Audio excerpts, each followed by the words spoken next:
HarperCollins presents Albert and the Whale by Philip Hoare, read by Paul Hilliar. Some years ago, I visited a friend and his monkeys in a converted church on the outskirts of a city in New England. It was February. There was snow on the ground. The address he gave me lay outside the centre, somewhere beyond the historic trail and gracious brick houses. I had to take the subway there, and I came out the way you do, not knowing which way to go.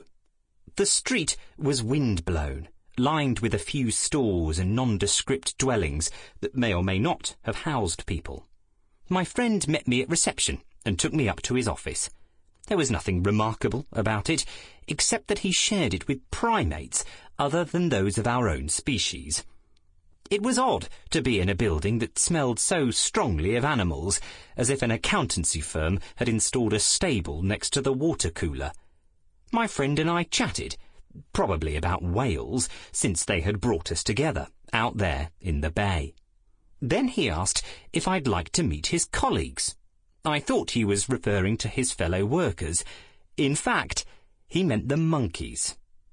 The room in which they were trained was a mock-up home. It contained wheelchairs, the kind their clients might use. There were other items of household furniture.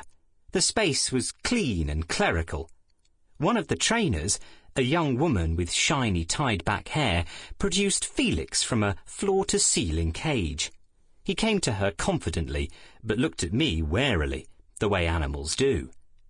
He was a reduced version of me, a human shrunk in the wash, with thin limbs, big eyes, and a furry cowl round his head. A capuchin monkey, a little monk. He disrupted everything because I couldn't predict how he would move or what he thought. He was like me, but entirely different. He was 18 years old, had diabetes and a prolapsed stomach.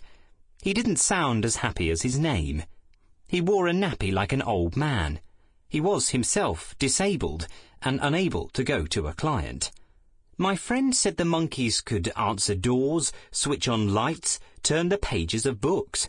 They could even put videotapes in recorders. Such technology was still in use then, though this was only a few years ago. Felix climbed onto his trainer's shoulders and perched there like a parrot, his long tail dangling down her back. He took the peanut butter and walnuts I offered him from a blue plastic bowl. He ate without any acknowledgement of me. He affected to be looking at something in the distance. Gorillas consider it rude to stare. I felt I was being interviewed for some post I hadn't applied for. He snatched the bowl from my hand. His trainer said the monkeys could recognize 100 different words, but Felix remained silent. He returned to his cell, and I left the church. The next day, feeling lost in the city and eager to escape my overheated hotel room, I went to visit a grand building designed to look like a 15th century villa. It might have floated across from Venice, towed by baroque dolphins with twirly tails. Its benefactor had built it to display her art collection, salvaged from the crumbling palaces of Europe. I walked swiftly through the gloomy galleries. It was oppressive, all this brown art, and I felt oppressed. Leaving the villa, I crossed the road to the Modern Museum. There were the usual facilities, white rooms, clean toilets, and a drinking fountain. No one would ask what I was doing here. It was okay just to look at things. The labels said so. I stood in another gallery, lined with pictures.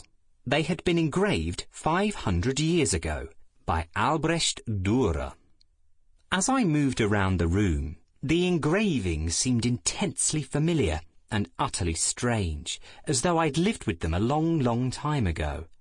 Their stark spaces drew me into a world full of animals.